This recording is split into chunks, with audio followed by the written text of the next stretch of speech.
Hi friends, welcome back to my channel. This is Eunice. As you can tell by the title, I will be sharing with you my story. And before I begin, I just want to say that if you think that you need any medical help, then please call or consult your doctor or your OB as soon as possible. I've actually thought about making this video 100 times because I know that this topic is very, very personal. Thanks to my husband and to my friends who did encourage me to do this, and finally I'm doing it. I'm making this video in hopes of giving encouragement to those of you who need it, to those of you who are still praying and believing for a child, and especially to those who have experienced the same thing. So if you want to know more about my story, then please keep on watching. Yes, we lost another baby last February of this year, 2021.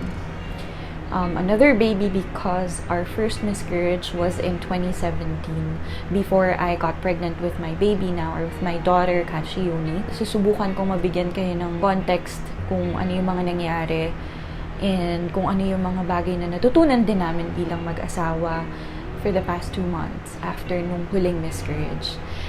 Okay, so I've posted about my story, yung first miscarriage ko sa Facebook account ko noong 2017. So, shinare ko doon yung mga bagay na nagpa-comfort sa akin. Actually, yung first miscarriage at saka yung huli, medyo pareho sila na, of course, magkaiba pa rin, pero almost the same yung nangyari. Parang nalaman ko na pregnant ako ngayon, and then after a few days, doon na nag-start. Naaalala ko yung first miscarriage ko in 2017. The day we found out that I was pregnant, sobrang happy, sobrang saya dahil alam mo, pinag-prayan mo, naniwala ka na ibibigay yun sa inyo. And finally, nung nakita nga namin na buntis ako, after a few days, bago ako pumunta sa work ko, I can still remember it was Thursday morning. 2 hours lang yung work ko, mabilis lang yung trabaho ko, madaling-madali lang siya, as in, hindi ako mapapagod, or kung sasabihin ng iba, baka kasi nagpakapagod ka, nagpaka-stress ka, hindi talaga, as in. Pero yon, dun ako nag-start mag-bleed. Inala ko ng asawa ko sa hospital. When we were in the hospital, nung na-meet namin yung OB doon na ni-refer sa amin, medyo na-gets ko na, dun na umpisa na kinakausap niya na kami, medyo kino-comfort na niya kami noon kasi nga parang alam ko na dun na siya papunta.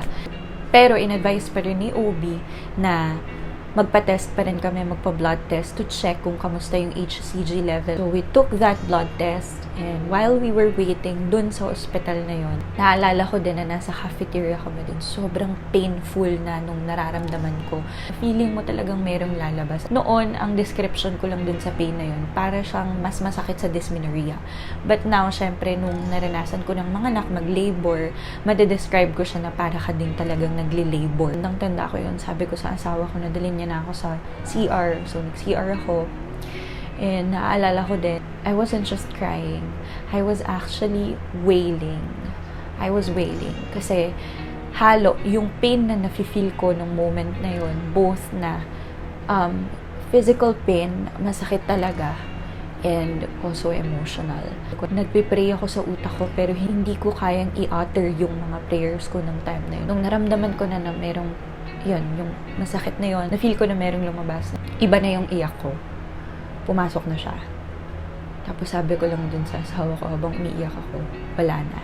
I think he saw it. Sinabi ng asawa ko, na-comfort niya ako, na sabi niya nun na, hindi, let's wait for the result dun sa blood test, ganyan. Sabi ko, picturean mo, isend mo dun sa OB for us to know kung ano ba, kung nandun pa ba or wala na. Kasi gusto ko nang malaman. Sinabi lang sa amin ng OB is, antayin yung result. Pagka-antay dun sa result, umuwi na muna kami. At magpahinga daw ako for 2 days. After 2 days, in-advise niya to take another test kung yung HCG level ay bumaba. Kung bumaba siya, ibig sabihin, wala na. Pero syempre, for 2 days, iyak ako ng iyak. Kasi alam ko na, gets ko na. Hindi ganun kadali na mag-move forward from that. Even though na-accept ko na, painful pa rin siya para sa aming dalawa. So, yun yung first miscarriage ko. After nung miscarriage na yun, nung natapos na yung season na yun ng buhay namin, doon na kami nag-decide ulit na mag-try, pero wala pa din. So, hindi ko alam ano yung rason bakit hindi kami pa rin magkaanak. So, one of our friends close friends, isa siya sa tumulong sa amin, si Jem. So, sinabi niya na, uy, punta tayo sa tita ko, OB din yun. Pero nasa Zambales nga lang. Pero sabi niya, marami na daw naging patient, okay, ganyan, naalagaan. So, sabi ko, sige, bakit di kaya namin itry? So, tinry namin, punta kami ng Zambales. And then from there, nung nagpa-check up ako, dun ko nalaman na meron pala akong PCOS.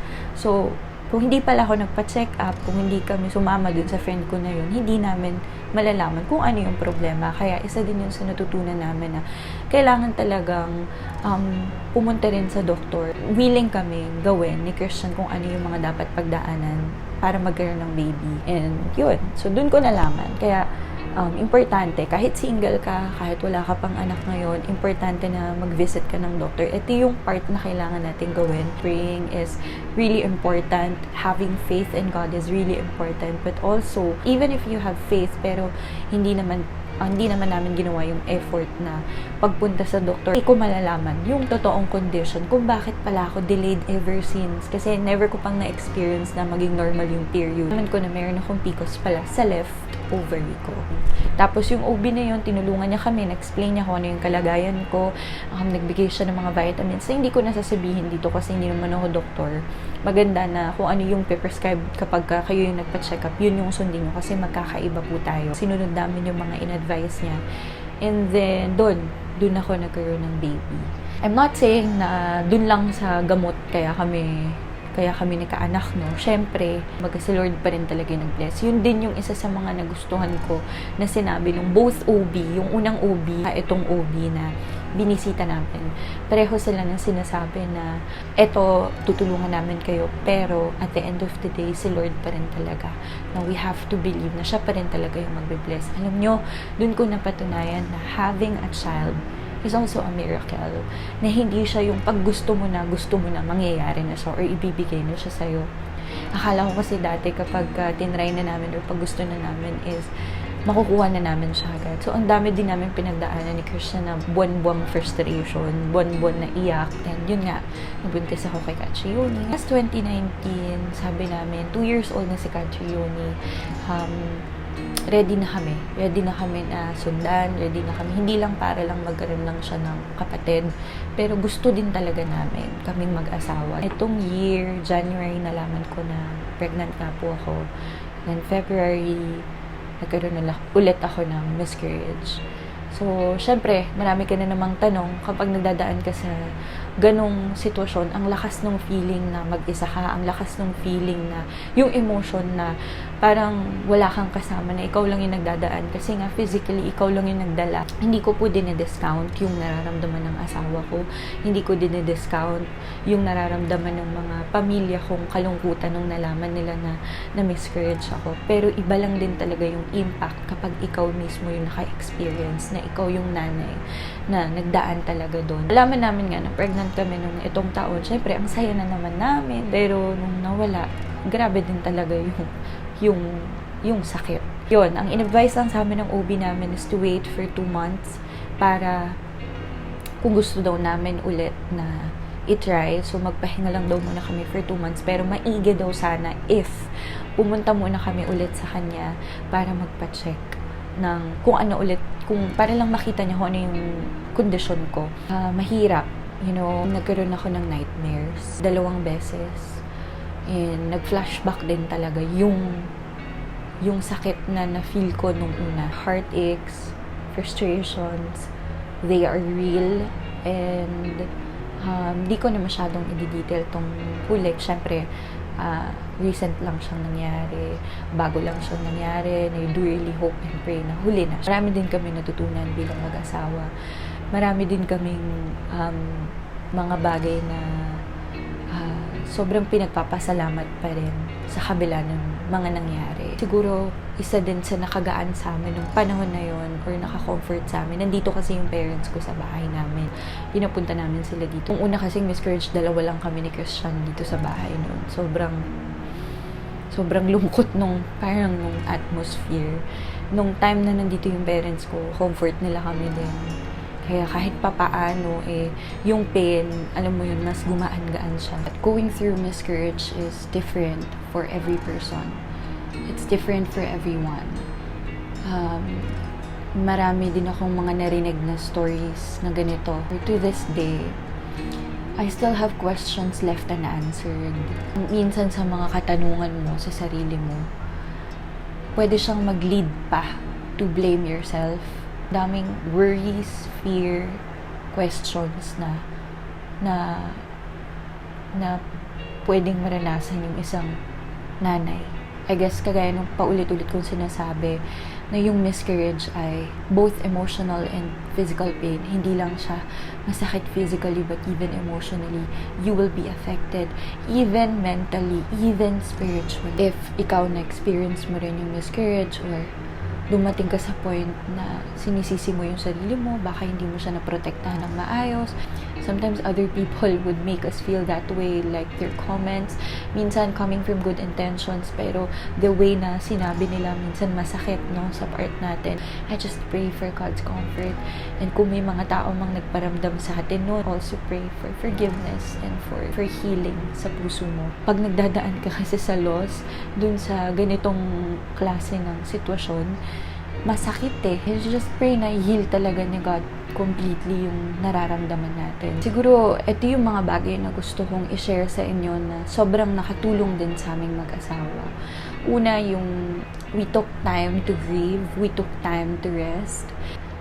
Sa bawat major life event ng buhay natin, kailangan natin bigyan yung sarili natin ng pagkakataon na ma-feel yung dapat nating ma-feel. We're so grateful din sa mga katrabaho ni Christian, sa community that we belong to, sa mga kaibigan namin, because they understood that we needed time for ourselves. We needed time to grieve. We gave ourselves permission to feel what we need to feel, to pour our hearts out to God, and to just completely surrender. Lord, ito talaga yung totoo kong nararamdaman. Nasasaktan ako, nagigilty ako. Ito yung pain na meron ako sa puso ko. And that's what we did. Sa both miscarriages namin. Anong first at saka itong huli. Kaya importante to be in the moment, to go through it, and to just grieve. Dahil kailangan mo to for your healing. And I think another thing that has helped me nung mga time na yon ay yung, syempre, yung tanggapin, yung i-accept yung nangyayari. I-accept yung sitwasyon. I-accept na nasasaktan ako. Ininiwala ako that in brokenness or affliction, we have to accept it for what it is. Na hindi natin i-deny yung sitwasyon na ito talaga yung totoong nangyayari sa atin. You know, not to pretend that this brokenness is not even here. This brokenness did not exist. I am not saying na madaliin natin yung pagtanggap. Kasi tayo din naman yung makakaalam nun kung tanggap na natin or hindi pa. Diba? Iba-iba po tayo ng timeline. Pero sinasabi ko lang po na importante na pagdaanan din natin tong step na to. Mahirap po kasi na takbuhan natin. Because when I started to accept it, I started to allow myself to heal. Na even when pain is still there, even we are still hurt dun sa nangyari, when I accepted the fact that we're going through this pain or brokenness right now, there's a sense of hope. Yun yung nararamdaman ko ng mga panahon na yun. Isa din sa mga nakatulong sa amin is to talk to someone we trust. Nung alam na namin ni Christian na ready na kaming i-share tong story na to sa mga taong nakakaalam lang din nung sitwasyon, it was very helpful. Mga taong alam namin na tutulungan kaming i-proseso yung nararamdaman namin. Kita ko din yung importance ng when you talk to someone you trust other than your husband or other than your spouse. Kasi importante na syempre bilang mag-asawa, pinag-usapan namin yun. We prayed together. Pero iba rin pala yung when you share it with your friends or dun sa mga tao na naiintindihan din yung sitwasyon or yung season na meron kami. Kailangan marami, kahit isa, okay na yun. Gaya ngayon, sinishare ko po ito sa inyo ngayon kasi naramdaman ko na handa na akong i-share siya. Sharing this with you because I want to give encouragement sa mga taong nagdaan din kagaya nito. Hindi ko po sinasabi na kung paano namin to ginawa or ano yung mga ginawa ko ay gawin nyo rin. But I'm just sharing with you na ito po yung comfort na na-experience namin when we were going through a tough time. Ito isa sa pinaka-importante na sobrang comforting para sa akin. Gaya po nung sinabi ko kanina na ang taas ng emosyon na mafe-feel mo na parang mag-isa ka. Isa to talaga sa parang highlight ko sa miscarriage na pinagdaanan ko nitong nakaraan. Yung alam ko lang na God is present. God is always present. He sees every detail ng buhay ko. Oo, ito yung nangyayari. Pero hindi ko rin maitatanggi na God has never left her side. He has never left me. Knowing na Diyos siya, hindi lang sa isang aspeto or area ng buhay ko, pero Diyos din siya sa mga panahon na to. Sa mga panahon ng loss, sa panahon ng pain, sa panahon ng suffering, alam kong Diyos siya at nakikita niya yun. At alam niya kung ano yung nararamdaman ko. At sobrang comforting yun para sa akin na maramdaman kong hindi ako mag-isa. Na meron akong pwedeng panghawakan. And I believe also that the presence of our difficulty doesn't make God absent in our lives. If we think that the blessings and the breakthroughs that we get to experience prove His presence in our lives, even if we walk through the valley of the shadow of death, He is still present. Not just when I'm on the mountaintop, kahit nandun ako sa paanan ng bundok, alam ko na kasama ko siya. He is well aware of our pain. He knows our hurt. Dito, dun ko mas lalong napatunayan na Diyos siya. Doesn't make Him a bad one just because nagdadaan ako sa pagsubok. Na kahit hindi ko man makuha yung comfort na kailangan ko ng mga panahon na yun, or hindi man siya mai-offer ng mga taong mahal ko, I know na pag sa Kanya ako lumapit, dun ko lang matatagpuan yung comfort na alam kong magbibigay sa akin ng peace sa puso ko. Siguro lastly, na sobrang na-appreciate ko, worshiping is possible. Even on the days that you don't feel like worshiping God, even on the days that you are not okay, all the more that we have to worship the Lord. And yun yung naramdaman ko ng mga panahon na yun. Nasa kabila ng lahat ng nangyayari, I know that I can just surrender all my worries and fear. And even yung mga takot mo na baka hindi ka na magkaroon or ganito, ganyan. Lahat yun sinurrender ko as I worship the Lord. Naranasan nung in-embrace niya ako ng love niya, pinaalala niya sa akin yung grace niya. Doon ko na kita kung saan ako ulit huhugot ng lakas para magpatuloy, para maniwala ulit na kaya niyang ibigay yun sa tamang panahon. When I look to the one who gives life, it gives me peace that transcends all understanding. Sobra yung peace niya na na-feel ko na posible talaga yung peace kahit nasasaktan ka. These major life events are real. So as our hope in God. Masakit to, hindi madali, pero hindi ko rin madadenay yung truth na may hope. Posible pa rin maniwala ulit na kaya niya yung ibigay sa tamang panahon and according to His plans, according to His will. Kasi minsan, we're focused on what we're praying for. Pero intindihan ko rin na si God, as we pray, as we seek God, we ask for His will for our lives. So, today, if you're watching this video, I pray for God's comfort. I pray that you may be able to experience God's peace. No matter how hard it is for us to go through this kind of pain. Marami pa rin ako mga questions hanggang ngayon. I choose to trust the one who loves me the most. For I know that He holds my future. Alam niya kung kailan paano. I also pray that you'll have the courage to believe again, to trust Him again, and to have hope in the midst of brokenness and pain. Pray na bigyan pa rin kayo ng strength ni Lord to keep going and to keep believing na meron tayong future sa Kanya, na may nakalaan para sa atin. every time that I share about motherhood, about my pregnancy, I always receive messages sa mga direct message ko. So, please feel free if you need prayers. Maraming salamat. And I hope to hear from you and see you on my next vlog. Bye!